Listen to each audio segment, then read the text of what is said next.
ओम वेद प्रेमियों, सभी श्रोताओं, संप्रति हम सब ऋग्वेद के दूसरे मंडल के 33वें सूक्त के 11वें मंत्र की व्याख्या में प्रवेश करने जा रहे हैं। इस मंत्र के दृष्टा ऋषि हैं गृत्समद, देवता रुद्र और छंद त्रिष्टुप। प्रतिपाद्य है हम स्तुतिकर्ता रुद्र की स्तुति करें और रुद्र शत्रुहीन सुखी जीवन दें। अब सर्वप्रथम संबंधित मंत्र का सस्वर पाठ हो जाए।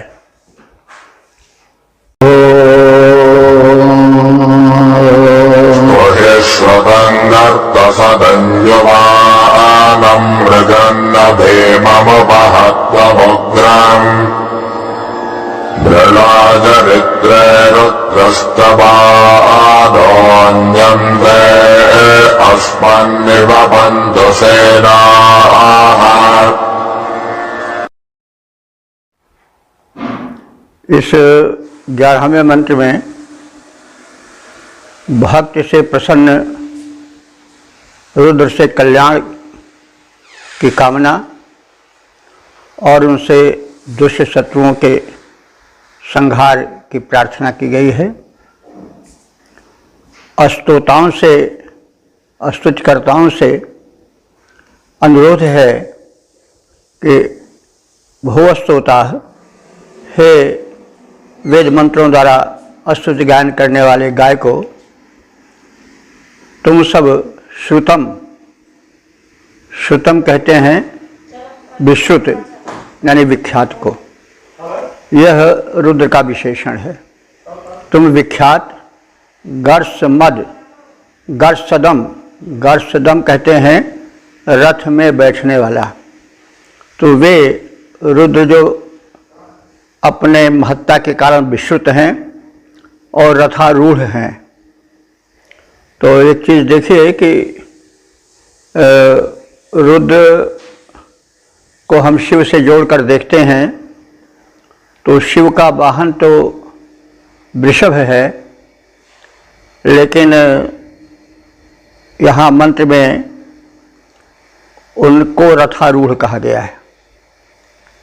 तो वृषभ के विषय में हम बाद में चर्चा करेंगे और उसका कारण बतावेंगे। तो जो रुद्र हैं वे अपने महत्व के कारण, शीर्षस्थ शक्ति होने के कारण श्रुत हैं, विश्रुत हैं और वे रथ पर बैठकर चलने वाले हैं। युवानम, वे नित्य तरुण हैं, कभी वार्धक्य दोष, जरा मरण वाला दोष इनमें नहीं आता है। और कैसे हैं? मृगम न भीमम, मृग वैसे तो हम लोग हिरण के लिए जानते हैं या पशु अर्थ में समझते हैं, लेकिन यहाँ पर मृग का अर्थ मृगपति से है, मृगराज से है। वे मृगम न भीमम, भीम माने भयंकर, न माने समान, मृगम न भीमम। यह हम कई बार निवेदन कर चुके हैं कि वैदिक व्याकरण में न शब्द यदि संज्ञा के बाद आता है तो समानार्थक होता है, पहले आने पर निषेधात्मक अर्थ उसका निकलता है। तो वे रुद्र जो हैं वो मृगम न यानी मृगराज के समान, सिंह के समान भीम हैं, भयंकर हैं। और कैसे हैं? उपहतनुम, शत्रुहंता, आसुरी शक्तियों को विनष्ट करने वाले हैं। और कैसे हैं? उग्र हैं, प्रचंड हैं। तो हे स्तोताओ, इन विशेषताओं से युक्त उन रुद्र देव की स्तुति माने स्तुति करो। और अब आगे रुद्र से निवेदन किया जा रहा है कि हे रुद्र, आपसे प्रार्थना है कि अस्तवानः, जो लोग तुम्हारी स्तुति कर रहे हैं उनको, चरित्र माने स्तुतिकर्ताओं को, उन स्तुतिकर्ताओं को मृड, मृड माने प्रसन्न करो, सुखी करो, मृडय सुखय, उन चरित्र कहते हैं स्तुतिकर्ता को, उस स्तुतिकर्ता को आप सुखी बना दो। हे रुद्र, ते सेना, तुम्हारी जो सेनाएं हैं, दल बल है, गण हैं, वे अस्मत् अन्यः निवपन्तु, जो हमसे भिन्न हैं, अर्थात जो हम सबके विरोधी हैं, दुष्ट हैं, उनको निवपन्तु माने मार कर भगा दें, उनको मारकर गिरा दें। तो अस्मत् अन्यः निवपन्तु, हमसे जो भिन्न दुष्ट हैं उनको आप मार कर गिरा दें। तो हे स्तुतिकर्ताओं, तुम सुप्रसिद्ध और रथ पर आरूढ़ होने वाले, नित्य तरुण रहने वाले, सिंह के समान भयंकर विक्रम से युक्त प्रचंड शत्रुहंता वीर रुद्र की स्तुति करो। और हे रुद्रदेव, आपसे निवेदन है कि आप स्तूयमान होकर, अरे हम सबकी या स्तोताओं की स्तुति को सुन करके उन स्तोताओं को, स्तुतिकर्ताओं को, भक्तों को सुखी करो। तुम्हारी सेनाएं, तुम्हारा दल बल, हमसे भिन्न जो हमारे दुष्ट शत्रु हैं उन्हें नष्ट कर दो। शत्रु को सदैव व्यापक रूप से लेना चाहिए। जो हमको कष्ट दे वो शत्रु है, तो हमारे रोग शोक जो और हैं तमाम, वो सब शत्रु ही हैं। तो उन शत्रुओं के समूह को आप विनष्ट करो। इसका पद्य रूपांतरण है, जो हैं प्रसिद्ध रथ पर बैठे, जो हैं प्रसिद्ध रथ पर बैठे, जो नित्य युवा के हरि समान, जो अरिहंता हैं वीर बड़े स्तोता, उनका करो गान। अस्तूयमान, हे रुद्रदेव, निज भक्तों में उल्लास भरो, जो हम सबके हैं शत्रु, उन्हें अपनी सेना से नष्ट करो। ओम। वेद प्रेमियों, सुधी श्रोताओं, संप्रति हम सब ऋग्वेद के दूसरे मंडल के 33वें सूक्त के 12वें मंत्र की व्याख्या में प्रवेश करने जा रहे हैं। इस मंत्र के दृष्टा ऋषि हैं गृत्समद, देवता रुद्र और छंद त्रिष्टुप है। इस मंत्र का प्रतिपाद्य है, पुत्र भाव से रुद्र की स्तुति करो। अब संबंधित मंत्र का सर्वप्रथम सस्वर पाठ हो जाए।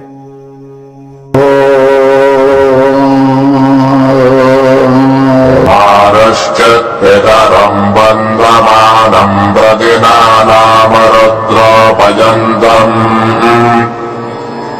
भूरेर्दातारं सत्पतिं गृणेशे स्तुतस्त्वं भेषजारास्यस्मे।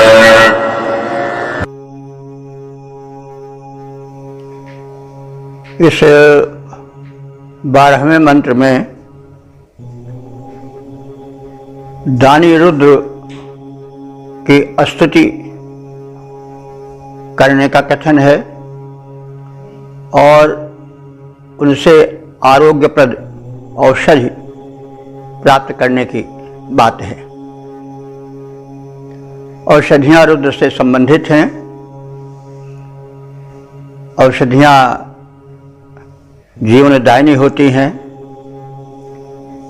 आयु, बल, बुद्धि आदि की वृद्धि करने वाली होती हैं। औषधियों की शिव जी को अच्छी पहचान है, रुद्र को। उन्हें औषधियों के पहचानने वाले वैद्य के रूप में कई स्थान पर वर्णित किया गया है। तो औषधियाँ चूँकि रसायन है, आयुष्य, बल, बुद्धि, दीर्घायु सब देती हैं, इसलिए उनसे शुद्ध औषधियों के जान पहचान की और उनसे प्राप्ति की प्रार्थना है। रुद्र देवता को संबोधित करते हुए ऋषि कह रहा है कि रुद्र, हे रुद्रदेव, वंदमानम पितरम कुमारः चित। वंदमानम माने वंदनीय, पितरम माने पिता को।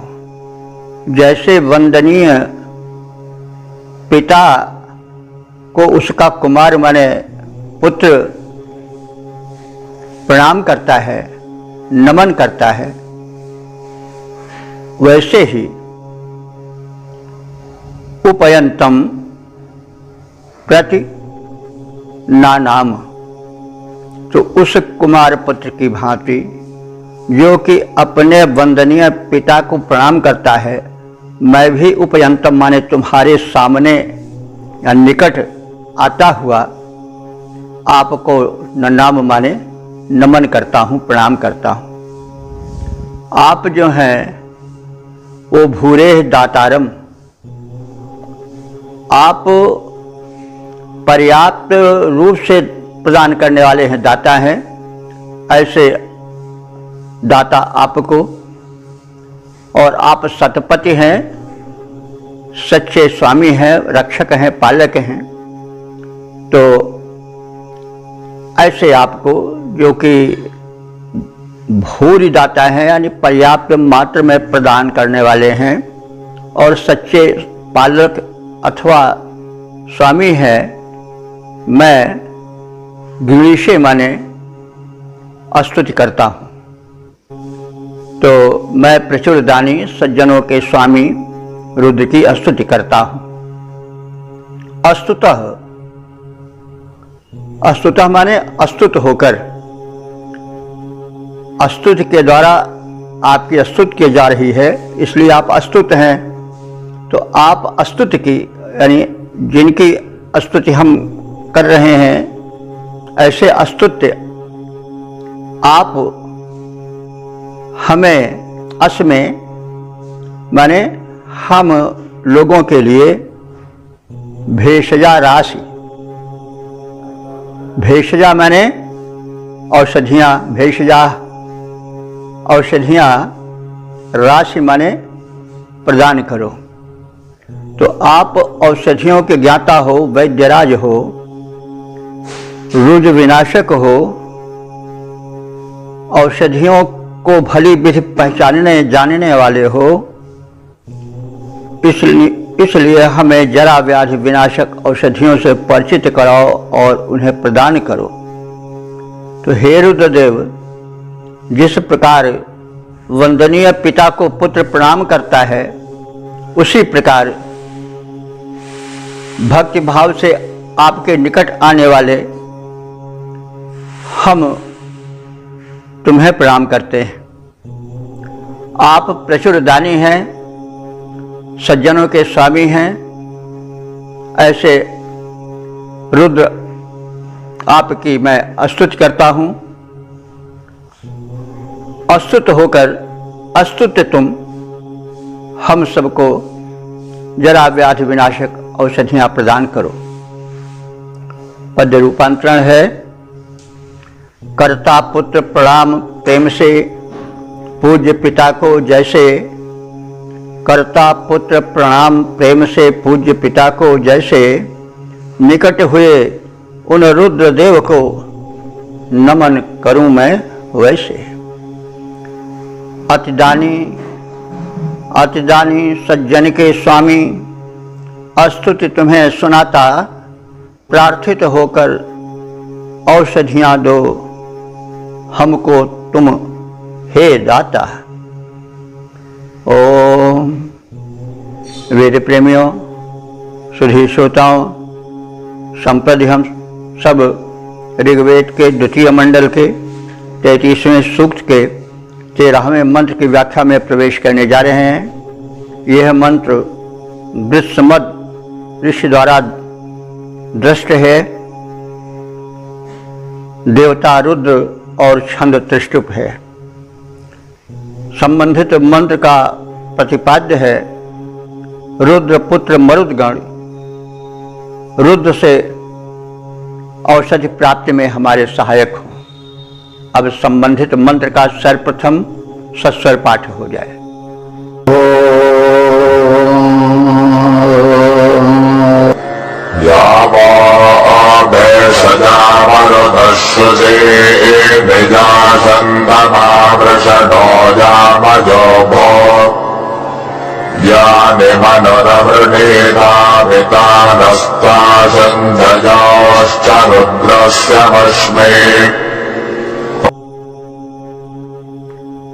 इस 13वें मंत्र में मरुदगण जो रुद्र के पुत्र हैं उनसे प्रार्थना की गई है कि वे औषधियों के विशेष जानकार और उन पर नियंत्रण और उन पर अधिकार करने वाले रुद्र से हमें औषधियाँ प्राप्त हों। वे हमें औषधियाँ दिलावें, क्योंकि पुत्र जो है वो पिता के अधिक निकट होता है और प्राप्तव्य उनसे प्राप्त करने में अधिक सहायता कर सकता है। तो इसलिए मरुतों के माध्यम से औषधियों के विशेषज्ञ अधिकृत देवता रुद्र से औषधियाँ प्राप्त हो, इसलिए रुद्र पुत्र मरुतों से प्रार्थना की जा रही है कि हे मरुतः, हे मरुदगण, वह या शुचीन भेषजा जो तुम्हारे परिज्ञान में शुद्ध और पवित्र औषधियाँ हैं, उनको हे वृषण, हे बलवान मरुतो, वृषण माने बलवान होता है, तो हे बलवान मरुतो, तुम उन औषधियों को या माने जो शंतमा, शम माने होता है कल्याण, जो कल्याण कर हैं, या मयोभू जो औषधियाँ सुख कर हैं, यानी जिन औषधियों को नह पिता, हम लोगों के पिता मनु ने अवृणीत स्वीकार किया था, उनके गुण के कारण, उनकी महत्ता के कारण उन्हीं औषधियों को हम चाहते हैं। तो मनु मनुष्यों के पिता हैं। हम जानते हैं कि मानव शब्द ही मन से बना है। मनो संतति मानवा, जो मन की संतान है वही मानव है।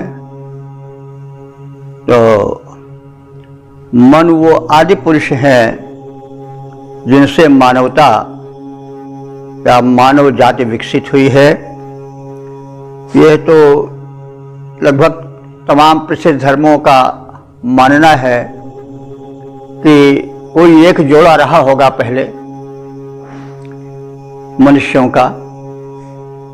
हमारे यहाँ मन शत्रुपा माना जाता है, कहीं आदम और हव्वा माना जाता है। आदम से भी वही आदि मानव हुआ। कहीं किसी रूप में मान्यता है कि मनुष्य का पहले एक जोड़ा था, उसी से फिर विकास होते होते आज जो अरबों की संख्या में मनुष्य हैं वो विकसित हुए हैं। तो हमारे यहाँ मान्यता है कि हम मनुष्य मन की संतान हैं और इसीलिए मानव हैं। तो नः पिता मनु अवृणीत, हमारे आदि पिता मनु ऋषि ने जिन औषधियों की उपयोगिता के कारण उनका वर्णन किया था, अवृणीत स्वीकार किया था, वही औषधियां हम भी चाहते हैं। तो ता रुद्रस्य च शम च यो वश्मी, ता माने उन्हीं औषधियों को रुद्र से हम लोग चाहते हैं कि वे औषधियाँ जो हैं वो शम माने कल्याणकारिणी हैं और रोगों को दूर करने वाली हैं, जीवन प्रदा हैं, जरा व्याधि के विनाशक हैं। तो मैं चाहता हूँ कि तुम्हारे पिता रुद्र हमें उन औषधियों को प्रदान करें, इसलिए आपसे प्रार्थना है। तो किसी बड़े व्यक्ति से कोई चीज़ मिले, इसके लिए जो उसके अधीन होता है, छोटा होता है, उससे पहले मेल मुलाकात की जाती है। तो ही है यहाँ पर मरुतों से, जो कि रुद्र के पुत्र हैं, उनसे ऋषि मेल करता है, पहले उन पर पहुँचता है, उन्हें अप्रोच करता है और उनसे कहता है कि आप अपने पिता रुद्र से यह हमारी तरफ से निवेदन कर दें कि वे हमें जीवनदायी औषधियाँ प्रदान करें। तो हे मरुदगण, तुम्हारी जो शुद्ध और पवित्र औषधियाँ हैं, जो तुम्हारे परिज्ञान में हैं, तुम दिलवा सकते हो। तो हे बलवान मरुतो, वे औषधियाँ रोगहारिणी हैं और सुखकारिणी हैं। उन्हें हमारे पिता मनु ने चुना था। वे रुजहारी और सुखकारी औषधियाँ हम सब चाहते हैं। उन औषधियों के विशेषज्ञ अधिकृत देवता रुद्र हमें प्रदान करें और उन औषधियों के वे ही स्वामी हैं, उनके द्वारा वे पोषित हैं। पद रूपांतरण देखें। हे मरुदगणों, जो औषधियाँ शुचि और विशुद्ध तुम्हारी हैं, मन मेरे पिता चुने जिनको, जो रुजहारी सुखकारी हैं, वे रुद्रदेव से संबंधित हैं। वे रुद्रदेव से संबंधित, जो रुद्रदेव से संबंधित औषधियाँ हमें प्रदान करो। मैं चाह रहा उनको, उनके द्वारा मेरा कल्याण करो। ओम। वेद प्रेमियों, सुधे श्रोताओं, संप्रति हम सब ऋग्वेद के दूसरे मंडल के 33वें सूक्त के 14वें मंत्र की व्याख्या में प्रवेश करने जा रहे हैं। मंत्र दृष्टा हैं ग्रीष्मद, देवता हैं रुद्र और छंद है त्रिष्टुप। प्रतिपाद्य है रुद्रदेव से सुरक्षा की प्रार्थना। अब संबंधित मंत्र का सर्वप्रथम सस्वर पाठ हो जाए। परिणाहेते रुद्रस्य वृज्याः परित्वेषस्य दुर्मतिर्महीगाद अवस्थिरामघमध्यस्तनश्वमेध्वस्तोकाजतनजाय मृळा।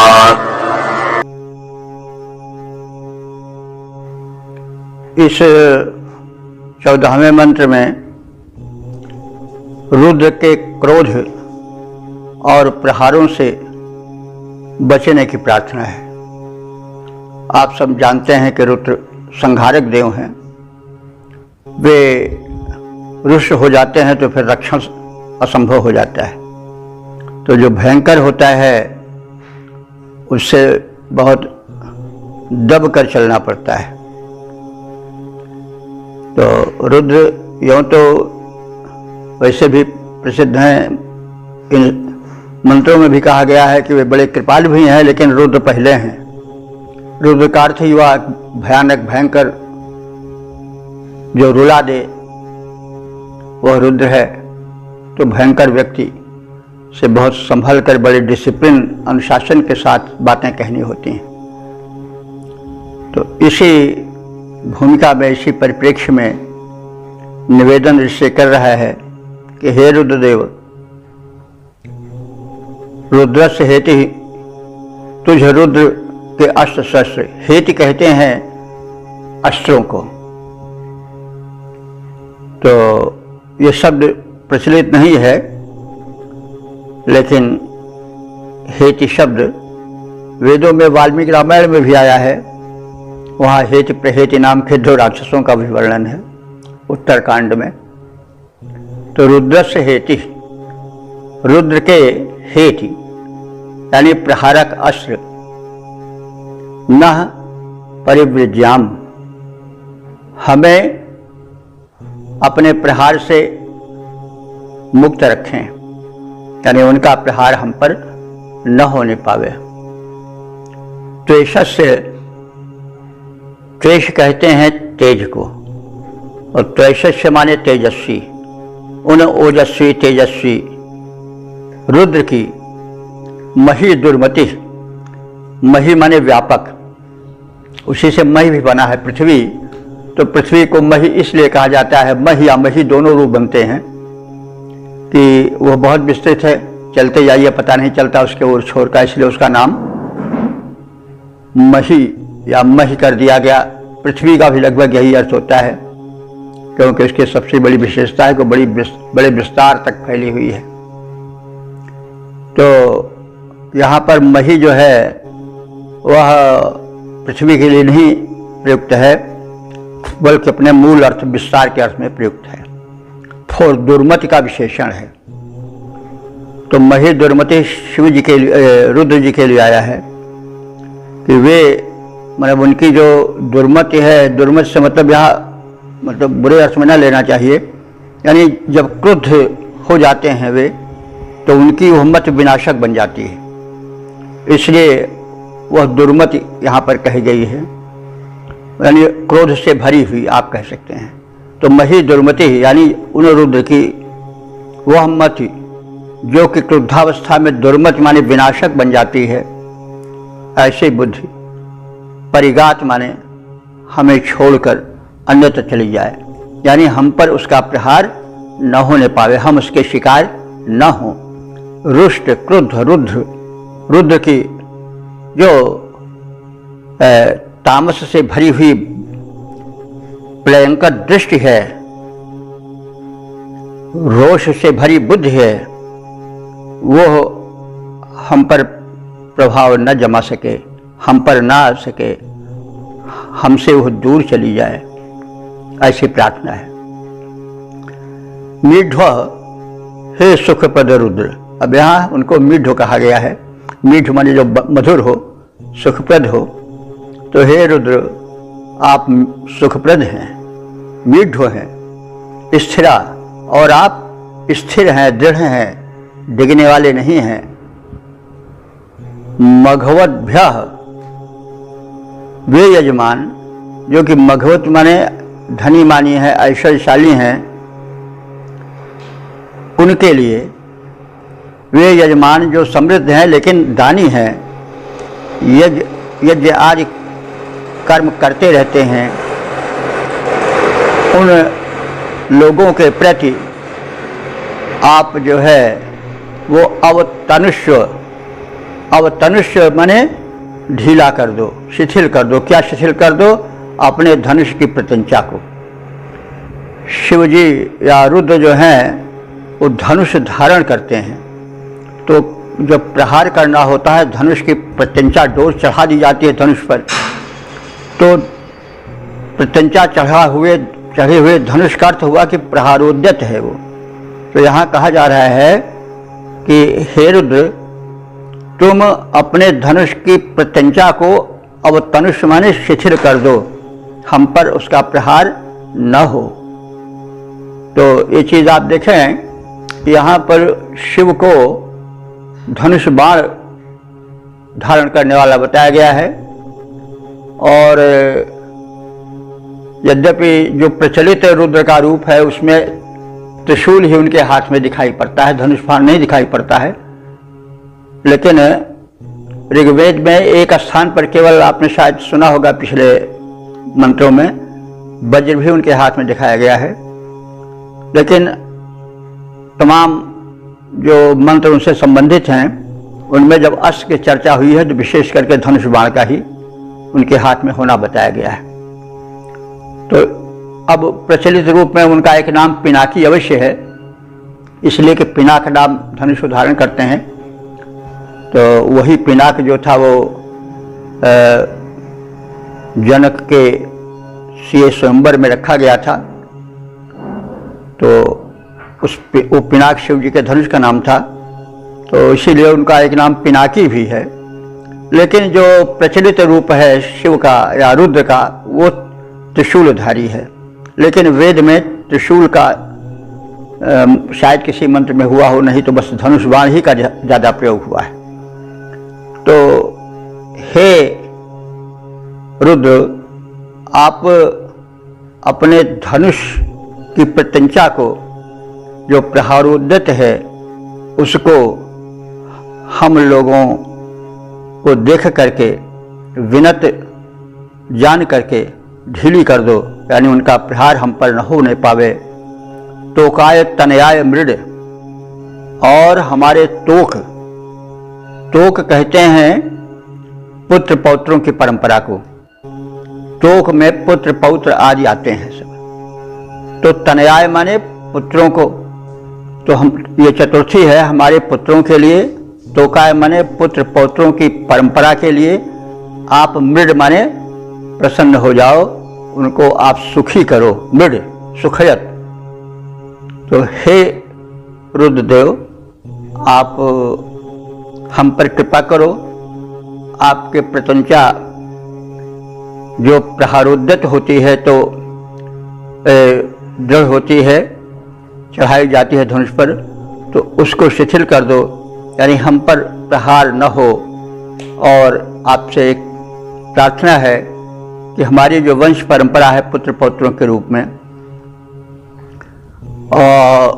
वो भी मृड आपकी छाया में, आपकी कृपा की कोमल छाया में मृड माने सुखी होकर जीवन बिताए।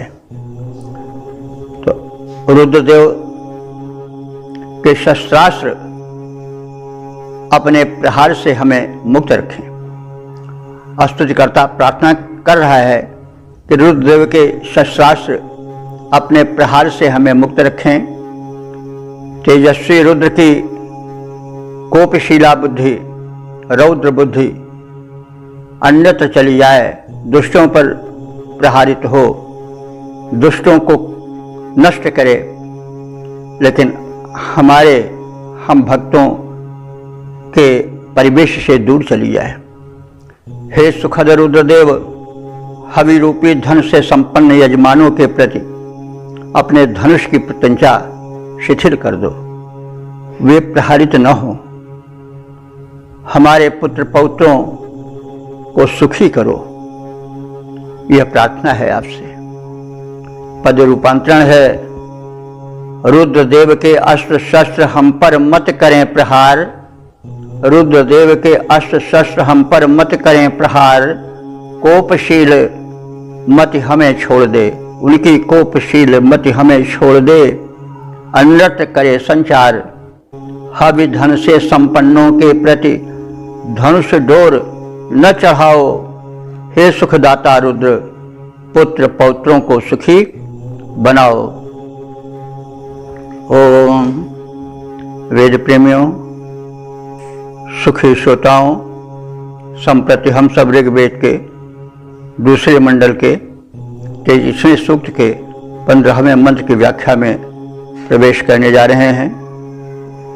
यह मंत्र पूर्ववत ग्रीष्मद ऋषि द्वारा दृष्ट है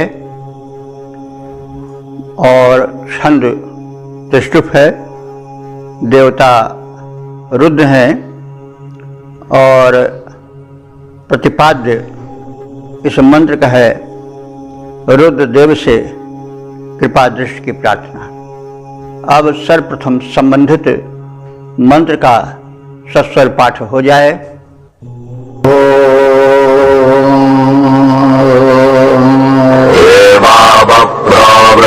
चेकिता न यथा देवन हृदीशेन हंसे हवनशृण्वो रुद्रेह बोधिबृहद्वदेम विदधे सुवीराः।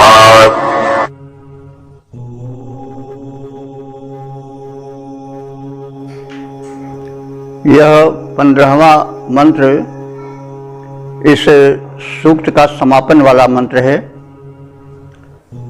इसमें रुद्रदेव से उनके संहारक रूप को विलग यानी भक्तों से दूर रखने की प्रार्थना की गई है, उनके कृपा दृष्टि की कामना की गई है और भरे पूरे परिवार के सहित शिव भक्ति या रुद्र भक्ति की निरंतर धारा बहती रहे। वीर पुत्रों समेत हम सब मिलजुल कर उन रुद्र की स्तुति में निरत हैं, उनके व्यापक यश का विस्तार करें, यह इच्छा प्रकट की गई है। तो बभ्रु का संबोधन है बभ्रो। तो बभ्रु का जैसे पिछले मंत्रों में बताया गया दो अर्थ है। एक तो पिंगल माने भूरा या कुछ पीलापन सुनहलापन लिए हुए गौरवर्ण। तो बभ्रु एक वर्ण का भी द्योतक है और वभ्रु भरण पोषण का भी द्योतक है। तो यहाँ पर बभ्रु का संबोधन है। तो हे वर्भवर्णी रुद्र अथवा हे जगत के भरण पोषण करता रुद्र, हम सब जानते हैं कि तुम चेकितान हो। चेकितान कहते हैं सब कुछ जानने वाले परम ज्ञानी, और आप वृषभ हो। वृषभ माने यो तो हम लोग बैल के रूप में जानते हैं वृषभ को, लेकिन वृषभ का अर्थ बलवान होता है। वेदों में लगभग 99% जो वृषभ शब्द की बार बार आवृत्ति हुई है उसमें बलवान का ही अर्थ लिया गया है। शब्दों का उतार चढ़ाव होता रहता है, समय परिस्थिति हिसाब से उसका जो अर्थ है वो कभी ऊंचे जाता है कभी नीचे जाता है। तो शब्दों के अर्थ में जो परिवर्तन होता है वो प्रायः निम्नमुखी अधिक होता है। तो अब यहाँ भी अब आजकल हम अगर किसी को वृषभ कह दें यानी बैल कह दें तो वो बुरा मान जाएगा। लोग बैल मूर्ख के अर्थ में कहते हैं, बैल बुद्धि है वो, एक बैल कहीं का। तो अब वो युग की मान्यता है, बैल उपयोगी है, लेकिन लोग संसार की प्रवृत्ति बताई जाती है कि जो सीधा होता है उसको लोग जो है वो उसके शक का दुरुपयोग करते हैं। तो बैल बेचारा सीधा है, वो कृषि प्रधान देश का तो जीवन ही है, लेकिन वो बेचारा चुपचाप जुता हुआ हल में अथवा बैलगाड़ी खींचने में कभी नकारता नहीं है, कभी कुछ विरोध नहीं करता है। इसलिए इस संसार की प्रकृति की ओर संकेत करता है। लोग बैल उसको कहते हैं, बैल बुद्धि, यानी जो कुछ टेढ़ा रहे, टेढ़ जान शंका सब काहू, उग्र माने वक्र चंद्रमा गसई न राहु। तो ये एक संसार की प्रकृति की ओर झलक है, इसलिए हम थोड़ा रुक गए। लोग कहते हैं कि मर मर करे बैलवा और बैठे खाए तो रंग। ये बड़ा प्रचलित है कि बेचारा जो बैल है वो तो प्राण दे करके रथ हल में जुत करके गाड़ी खींच करके भूसा सूखा चारा खा जाता है, जीवन यापन करता है।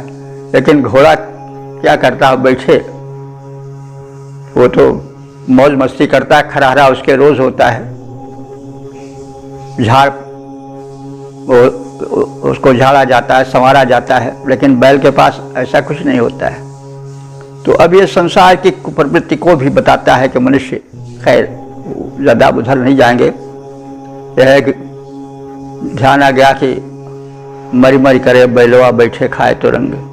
तो ये तो संसार की रीति है। खैर, तो कहने की तात्पर्य है कि वृषभ बलवान को कहते हैं, और वृषभ कहते हैं जो वृष्टि कर दे। तो कैसी वृष्टि करे? धन धान्य को पर्याप्त रूप में दे, इसलिए भी वृषभ संबोधन होता है। तो हे रुद्र, तुम वृषभ हो, तुम बलशाली हो और कामनाओं की वृष्टि करने वाले हो, यानी व्यापक रूप से उन्हें प्रदान करने वाले हो। यथा एव न हृषे न च हंसी।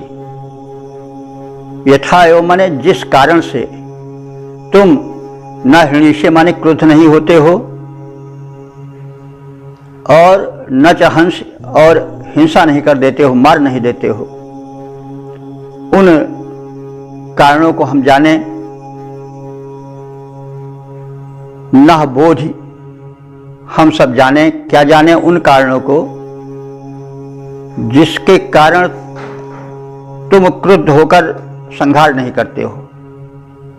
कारण जान लेंगे तो निवारण हो जाएगा, इसलिए हम लोग चाहते हैं कि उन कारणों को हम जान लें जिससे तुम क्रुद्ध नहीं होते हो, जिससे तुम हिंसा यानी संहार करने के लिए नहीं तत्पर होते हो।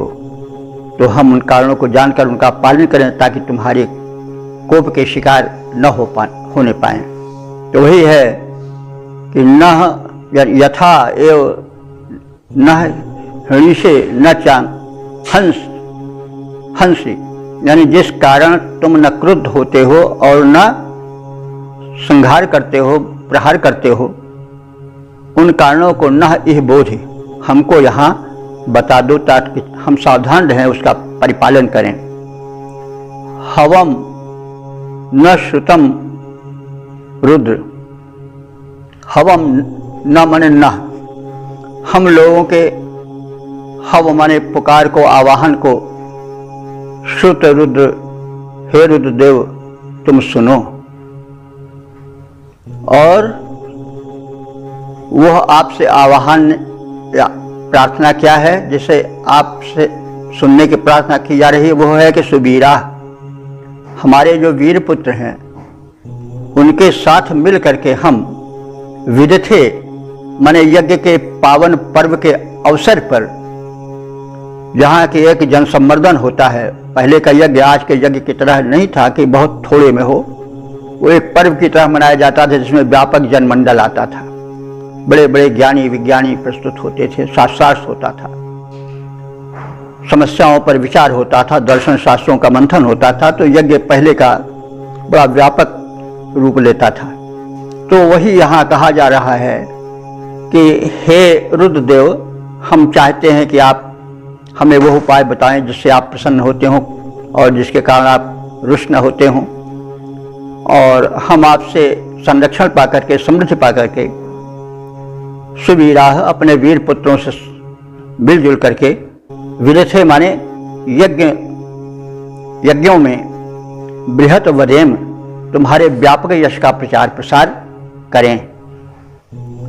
तो हे जगत के भरण पोषण करता बलवान और सर्वज्ञ रुद्रदेव, हमें वह उपाय बताओ जिसका पालन करने से तुम हम पर न कभी क्रोध कर सको और न हमारी हिंसा ही कर सको। हे पुकार सुनने वाले रुद्रदेव, आपके उपकारों से उपकृत हम सब अपने वीर पुत्रों के समेत यज्ञ के अवसरों पर तुम्हारे व्यापक यश का गुणगान करें, उसका प्रचार प्रसार करें। तो पद रूपांतरण है, हे जगपालक बलि रुद्र सर्वज्ञ यहाँ पर आओ। हे जगपालक बलि रुद्र सर्वज्ञ यहाँ पर आओ, जिससे क्रुद्ध न हो न कष्ट दो, वह उपाय बतलाओ। हे पुकार को सुनने वाले, हे पुकार को सुनने वाले, इच्छा यही हमारी वीर पुत्र के सहित यज्ञ में स्तुति करें तुम्हारी। इस प्रकार से इस सूक्त का समापन हुआ। अब थोड़ा सा विवेचन और कथन का सारांश प्रस्तुत हो जाए। तो जैसा हम सब जानते हैं यह सूक्त ऋग्वेद के दूसरे मंडल का 33वां सूक्त है। इसमें कुल 15 मंत्र हैं जिनकी व्याख्या हो चुकी है। इसमें प्रयुक्त छंद त्रिष्टुप है, मंत्र दुष्टा ऋषिग्रस्त मध्य हैं, देवता रुद्र हैं। तो रुद्र के विषय में बहुत कुछ बताया जा चुका है, फिर भी संक्षेप में जान लें। रुद्र शब्द का अर्थ होता है कि रोदेति दुष्टान इत रुद्र, जो दुष्टों को रुला दे वो रुद्र है।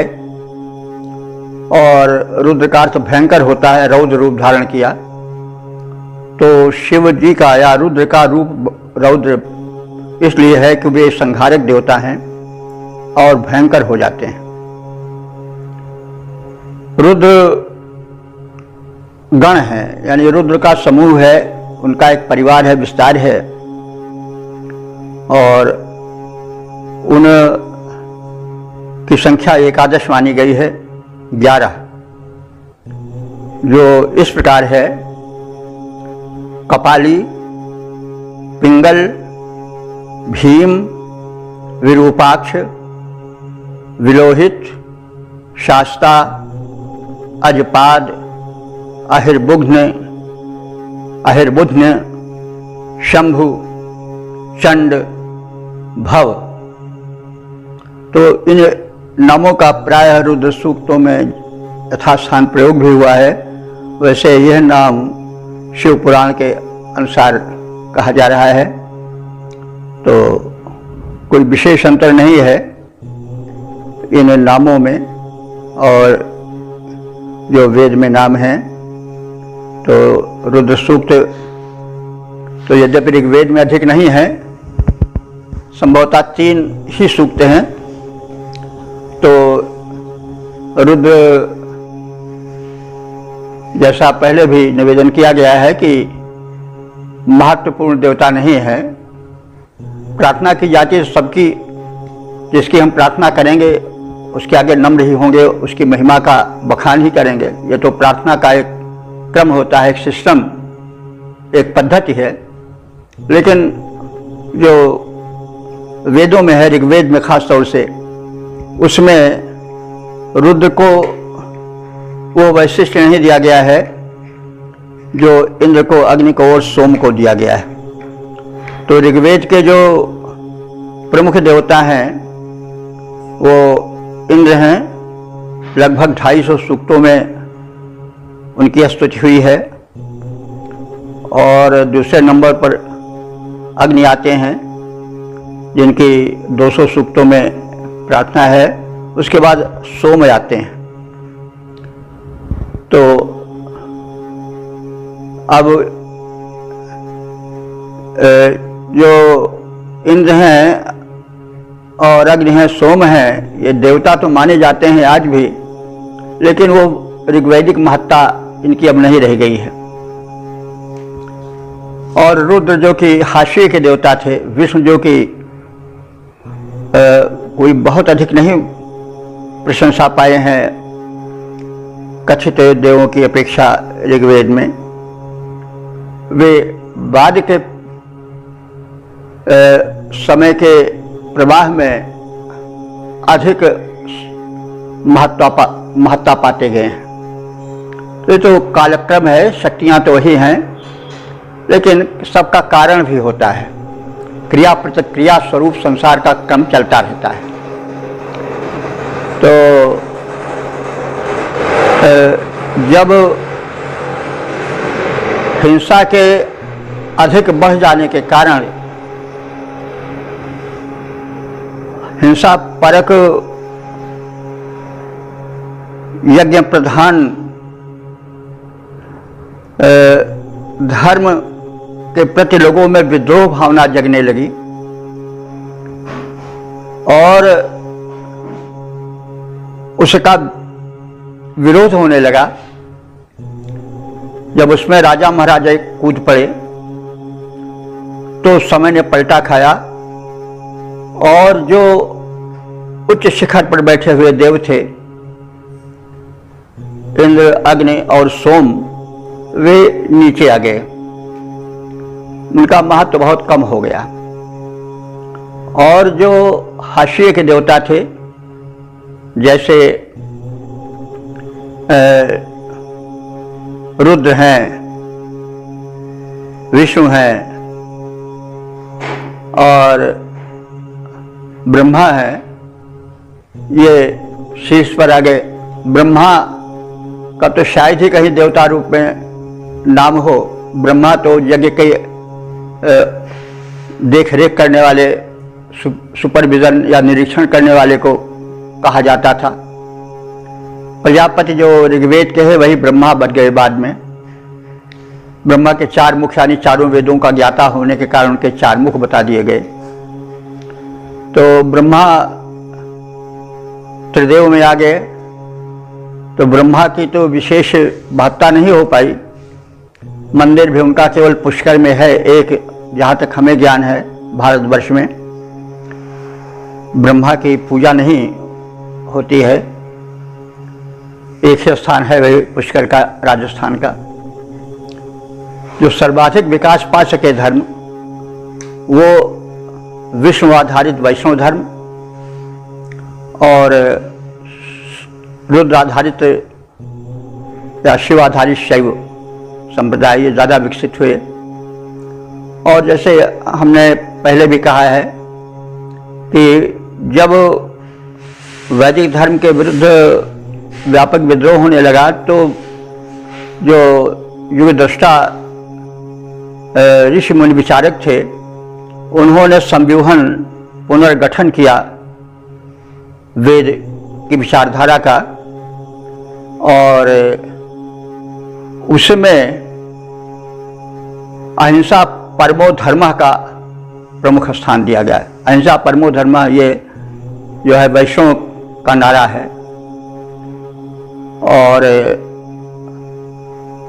विष्णु को और रुद्र को या शिव को विशेष स्थान दिया गया। शिव के रूप में तो बड़ा परिवर्तन हुआ है। इस सूक्त में और इसके पहले वाले सूक्त में रुद्र का वाहन बैल नहीं बताया गया है, बल्कि रुद्र को स्वयं वृषभ बताया गया है। और उनके रथ की चर्चा भले है, अभी हमने इस सूक्त में भी सुनी है कि रथ पर आरूढ़ हैं वो। इसी प्रकार से उनके गले में निष्क होने की चर्चा है। इस सूक्त में निष्क कहते हैं ये स्वर्ण हार को, सोने का बना हुआ हार निष्क है। तो वे निष्क स्वर्णाभरण धारण करने वाले हैं। बाद में विकास क्रम में उनको सर्पाभूषित कर दिया गया, सांप लटका दिए गए उनके गले में हो। ये तो विकास क्रम है, लोग जुड़ते जाते हैं और फिर कारवां बढ़ता जाता है, विचारधाराएं भी ऐसे बढ़ती रहती हैं। वो विस्तार का बड़ा व्यापक हो जाएगा। तो बहरहाल जो रूप रुद्र का उजागर हुआ पश्चात में, उसमें जो वेद में वर्णित है कि जो रुद्र हैं वे बड़े भयंकर हैं। रुद्र का अर्थ ही होता है भयंकर। तो उनका भयंकर रूप और दूसरा उनका भोलापन, ये दोनों विरोधी गुण हैं, लेकिन दोनों का समन्वय उनके व्यक्तित्व में दिखाया गया। वो आज भी है। शिव तो भोले भाले हैं, लेकिन भोले से फिर भाले भी बन जाते हैं, प्रहारक भी बन जाते हैं। रुद्र रूप धारण करते हैं, संहारक बन जाते हैं, सृष्टि प्रलय के कारण वही होते हैं। तो इस प्रकार से वो रूप तो चला रहा है। रुद्र का शिवत्व और रुद्र का रौद्रत्व तो आज के शैव संप्रदाय में या शिव उपासना में दिखाई पड़ता है। और एक बात जो थोड़ी अलग हो रही है वो ये है कि शिव या रुद्र को जो है वो धनुषधारी बताया गया है ऋग्वेद में। इस सूक्त में भी उनको धनुषधारी कहा गया है। और वे बाण से प्रहार करते हैं। तो लेकिन बाद में जो उनका रूप चित्रित हुआ है वह त्रिशूलधारी के रूप में हुआ है, धनुधारी के रूप में नहीं हुआ है।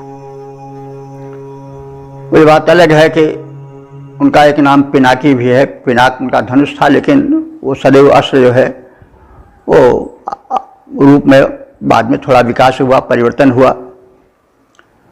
तो वे शिव जो हैं उनका वर्ण भी पिंग बताया गया है, गौर वर्ण बताया गया है।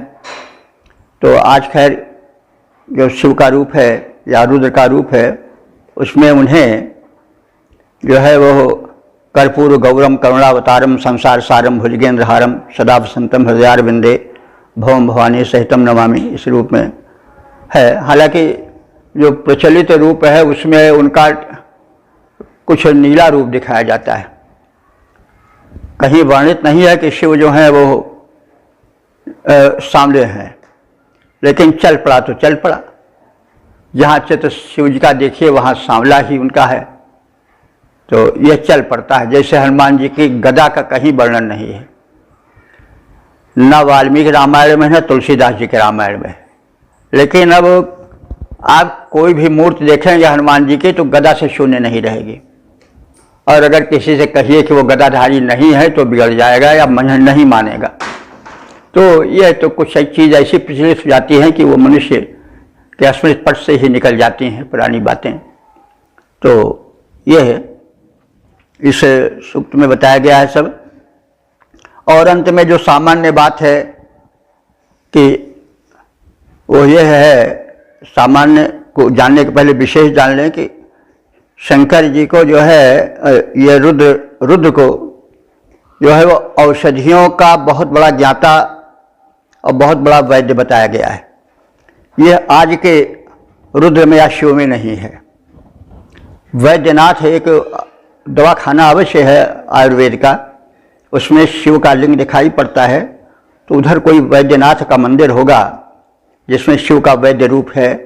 वैसे ऋग्वेद में उनको औषधियों का ज्ञाता और औषधियों का अधिनायक बताया गया है। अब इन सब कुछ विशिष्ट बातों के अतिरिक्त जो सामान्य हैं बातें वो प्रार्थना रूप में इस सूक्त में कही गई हैं कि रुद्र से सुखी और स्वस्थ दीर्घायुक्त जीवन की प्रार्थना की गई है, शत्रु बाधा से विमुक्त जीवन की कांक्षा की गई है, रुद्र के भयंकर क्रोध से बचने की प्रार्थनाएं हैं, उनसे सुखी स्वस्थ परिवार, सचरित्र परिवार, उपासना रत परिवार की और उनकी अनुकूलता की बातें कही गई हैं, और उनसे जुड़ा हुआ प्रार्थनापूर्ण जीवन बिताने की प्रार्थनाएं हैं। शिव औषधि विज्ञानी हैं और जीवनदायिनी जरा व्याधि हारणी औषधियों के लिए उनसे प्रार्थना की गई है। तो इस प्रकार से ये सामान्य बातें हैं जो लगभग सभी सूक्तों में, सभी मंत्रों में हैं कि पहले देवों की महत्ता बताई जाती है, फिर उसके बाद उनसे उनकी कृपा दृष्टि की याचना की जाती है, धन धान्य संपदा स्वास्थ्य सुख समृद्धि की याचना की जाती है, अस्तित्वपूर्ण जीवन बिताने की बात कही जाती है। यह तो लगभग सभी सूक्तों, सभी मंत्रों में किसी न किसी रूप में दृश्यमान है। तो इस प्रकार से हमने इस रुद्र से संबंधित सूक्त के विषय में संक्षिप्त परिचय प्राप्त किया। अब हम अपनी वाणी को विराम देते हैं और अब अगली बैठक में अन्य सूक्त की चर्चा होगी। अभी तक जो मंत्र जाने जा चुके हैं, व्याख्यायित हो चुके हैं, उनकी संख्या 2341 हो चुकी है। अब आगे के सूक्त और मंत्रों पर वार्ता होगी अगली बैठक में। ओम सर्वे भवन्तु सुखिनः, सर्वे सन्तु निरामयाः, सर्वे भद्राणि पश्यन्तु, मा कश्चित् दुःख भाग् भवेत्।